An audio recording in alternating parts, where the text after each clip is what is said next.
Orang-orang yang ada di Yasrib, baik itu orang Yahudi atau orang Nasrani, itu ya Islam semua. Pokok mereka itu percaya kepada Allah, kemudian mereka percaya kepada nabinya, terus dia tidak mengingkari Muhammad, bahwa sing dinggo syariate Nabi Isa pun Nabi Musa sama saja, itu tetap Islam. Ngono lho. Mereka ya bersyahadat itu dalam artian mereka yakin bahwa tiada Tuhan selain Allah, dan mereka percaya bahwa Muhammad itu adalah utusan Allah yang benar-benar diberikan wahyu oleh Allah, yang benar-benar dipilih oleh Allah sebagai rasulnya.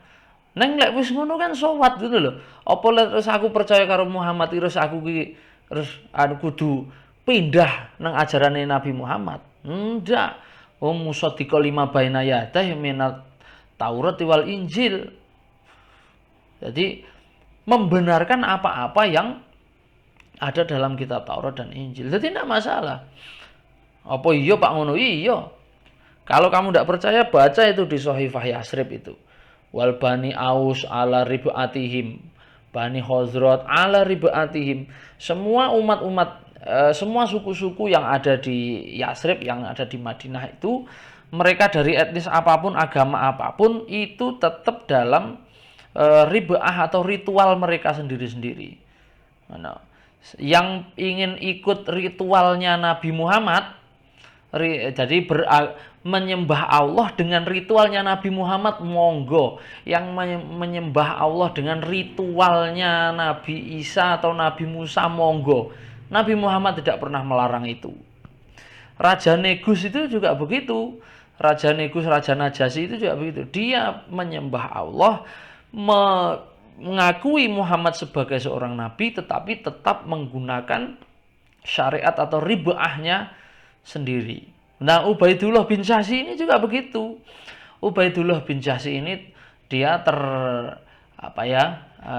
sangat terkesan dengan respon dari Raja Negus itu. Ketika Ja'far bin Abi Thalib itu mengucapkan argumennya, kemudian orang Quraisy itu nyusul ke sana, Amr bin As itu nyusul ke sana untuk mencegah Raja Negus, melindungi mereka. Raja Negus itu dengan spirit kemanusiaan dia mengatakan bahwa ini semuanya adalah sama-sama hamba Allah yang harus saya lindungi.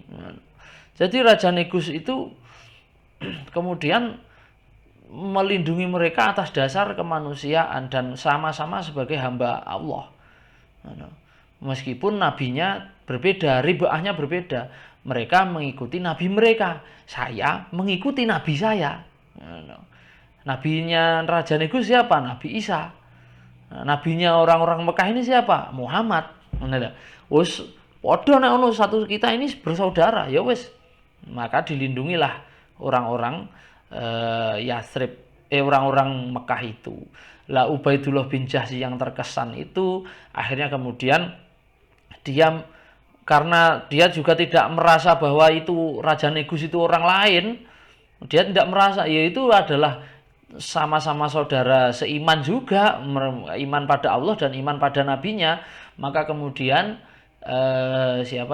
Ubaidullah bin Jahsy ini kemudian karena jauh dari Nabi Muhammad, dia melihat di situ ada orang yang saudara seiman.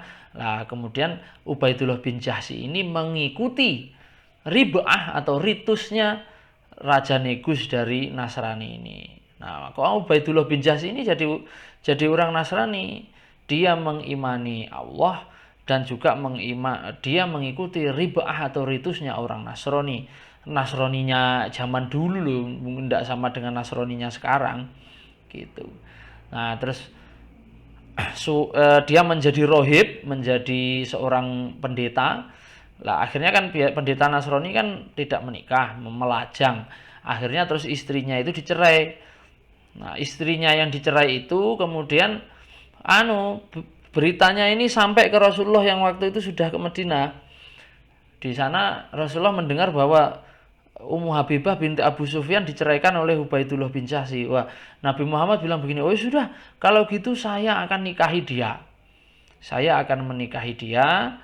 Terus nanti siapa yang bisa jadi walinya, nanti saya akan temui untuk akad.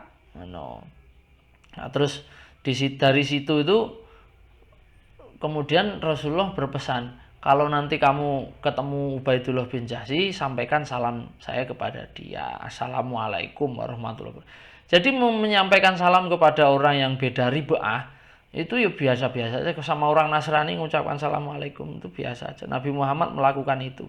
Ubaidullah bin Jahsy itu tidak dimusuhi, orang kok terus bareng, Ubaidullah bin Jahsy telah murtad. Oh, tidak. Murtad itu maknanya bukan kok terus bareng jadi Nasrani atau jadi Yahudi. Murtad itu ada apa? Ada batasan-batasannya. Yang itu tidak akan saya bahas di sini, wong. Ini pelajarannya hadis pendidikan. Kalau ingin tahu artinya murtad itu, ya nanti ngaji kajian apa begitu sama saya, nanti akan saya kasih pengertian. Murtad itu bukan masalah pindah agama. Jadi yang diperangi Abu Bakar itu waktu perang Riddah, perang Murtad itu bukan kok karena mereka itu tidak mau menyembah Allah, itu ndak, ada sendiri. Nah, tapi tidak saya ceritakan di sini. Nah, begitu. Jadi yang pertama itu ada tiga orang yang mendapat 2 ganjaran. Yang pertama adalah ahli kitab yang beriman kepada nabinya dan beriman pada Nabi Muhammad. Nah, jadi di Mesir banyak sekarang ini Islam Kristen Koptik namanya, atau Kristen Kiptiyah. Mereka ini mengakui bahwa Muhammad itu nabi, Muhammad itu Rasulullah, tetapi mereka tetap dalam ribahnya Kristen Koptik. Terus sekarang yang kedua, wal abdul mamluk idza ada haqqallahi wa haqqa mawalihi. Yang kedua adalah seorang budak, ya, wal abdul mamluk, budak yang dimiliki oleh juragannya, yang dia ini idza ada haqqallah, ketika dia mau